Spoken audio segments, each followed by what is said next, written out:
Hey y'all, so don't mind my eyes. I'm still trying to figure out where to look when I'm recording, but I hope you can hear me. Hope this is clear. I don't have too much time, but I just really want to get this video out. So I've been trying to do this for a couple of months now, and I have a little free time, so I'm sneaking while I'm getting a snack to eat.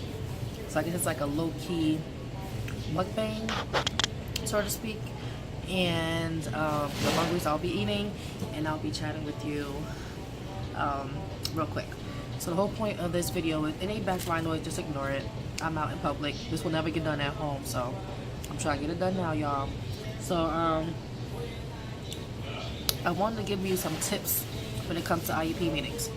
Real quick, straight to the point. If you have any questions, I'll leave my email in the link below, and then you can ask me away, and I'll just like do another video to answer those questions. Sorry. Okay. So some tips I have for you when it comes to IEP meetings are: the first tip, the most important tip I have for you is never feel pressured to sign the IEP the same day of the meeting. Never feel pressured to sign right then and there. Even if you feel confident in the meeting that it went really well, you should totally take your time to go home and comb through the IEP, especially if it's like your first IEP in a new district or a new school, grade, whatever. Definitely take your time to comb through the IEP and read through it, because you'll be surprised the errors or things that just conveniently get left out sometimes. And also, just the kid managers, they're human, you know, so they make mistakes, or you may find something that you forgot to mention, etc.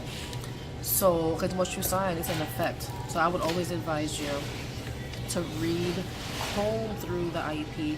If you have a pair of second eyes, get the second pair of eyes to help you out, to read through the IEP before you sign it. Legally, you have, I want to say 14 days, I think it's 15 days to sign it. And if you don't sign it, they can go ahead and put it into effect. So when you sign it, you can either say you consent or you don't consent. If you don't consent, then you'll be scheduled for a second IEP meeting until you come into an agreement about what was proposed or what you want to propose or amended, etc.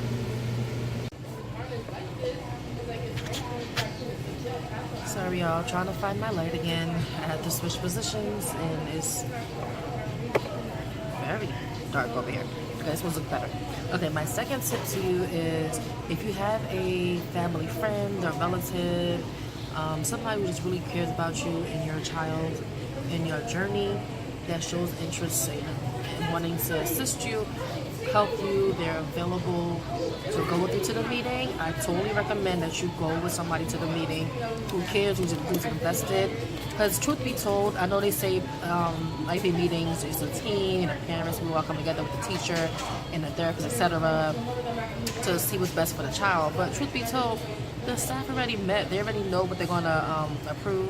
They already discussed everything. The IEP's already created. It's just you coming in with your last 2 cents to just say yay or nay in a sense. You know, and I know as a beginner, it could be very intimidating when you go into these meetings with a lot of these therapists and specialists and experts, etc. And you could forget what it is you were going in there to do. You could get caught up in one topic and you forget another topic. So if you have somebody else that's there with you, you could tell them what it is that you want to make sure you don't forget. They can hold you accountable to cover certain topics. They may pick up on something that you didn't pick up on. They may have heard something that you didn't really hear. And it also it feels good to have that support just to back you up, because in some meetings you could have like anywhere from 2 to 5 to 6 staff standing in front of you.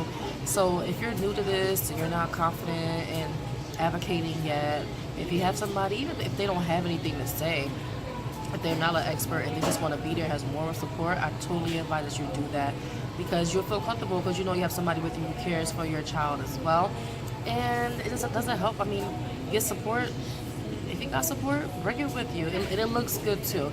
It shows that you have support. You have a backup system, that your child has an extended support outside of you. So altogether, it's a good look for you guys. Win-win. My last tip for today. Sorry about the lighting, y'all. I had to move and now like my light is gone. But my third and last tip is never feel like you're locked into the proposed date of an IEP. If it doesn't work for you, it doesn't work for you. That's like scheduling wise, or say emotionally you're having a bad day or a bad week or whatever. Because we know, especially these children, it takes up a lot of our time. But we still have other life things going on too, and sometimes it's just a lot to be dealing with. You know, it could be bills. You know, you have other children, etc. So many other things that you're going through, and it may not be. Hold on, it's a lot of noise. Hold on. So yeah, my last tip is never feel intimidated to have to commit to a time that doesn't work for you, a day that doesn't work for you, or like you and your support system. You can totally keep working for a date until you find one that it works for everybody. And on top of that too, like I was saying before, I have to edit this. I don't know if I'm gonna edit it or not, so we'll just see how this turns out.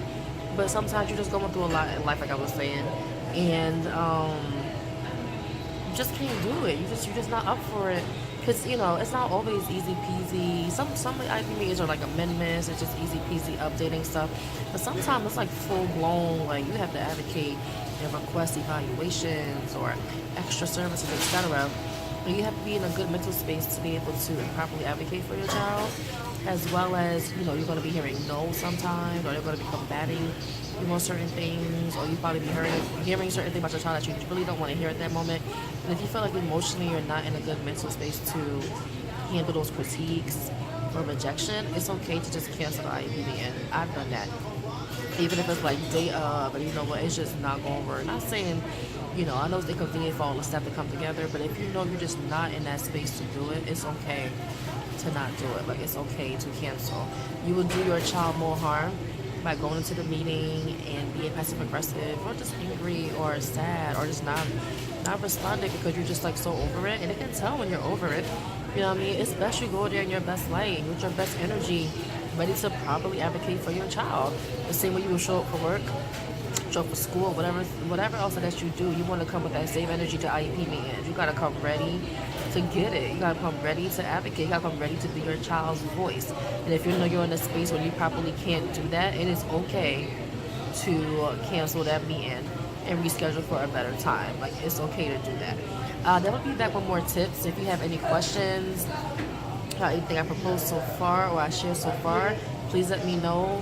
Comment below. Send me an email. Like I said, I put the email in the description box. I apologize for the sound and for the lighting. I'm out and about. I've been wanting to do this video for months now, and I just got like a little tiny break. So I figured while I'm out real quick, let me pull up the camera and just record this real quick, because I know as a special needs mom, there's a lot of advice I look for when I Google it. I can't find it, or people around me just don't always share their information. And I'm blessed that I did find a good amount of mommies who are willing to share and let me just pour into me so much. So I'm just trying to do the same thing for this village. If you're a new mom, if you're a new special mom, and you're just navigating the system and you need support, inbox me. Let me know if you have any questions. I got your back. I'm very transparent. I don't mind to share. But I just want to give you 3 little tips today to help you get through the IEP season. If you have any more questions, like I said, hit me up. I'll be back with more tips in the near future. And I hope you enjoyed this video. And I'm going to say it. It's going to sound cheesy, but I'm going to say it. Please like, comment, and subscribe. And look out for more videos, because they're coming. I'm no longer waiting on perfection. You know, I'm like, before I'm like, oh, my eyebrows gotta be done right, my hair gotta look right, you know, I'm breaking out. But at the end of the day, it's not about me. It's about my village. It's about moms out here who are going through the same thing I've been through, and y'all need answers, and I'm willing to share. So I have to get beyond the need to be perfect, just get it out there. So I hope this video was a blessing to you. Please let me know if it was. Any critiques, I'll take it too. Be kind, no profanity, please. And like I said, like, comment, and subscribe. Have a good one, y'all. Bye.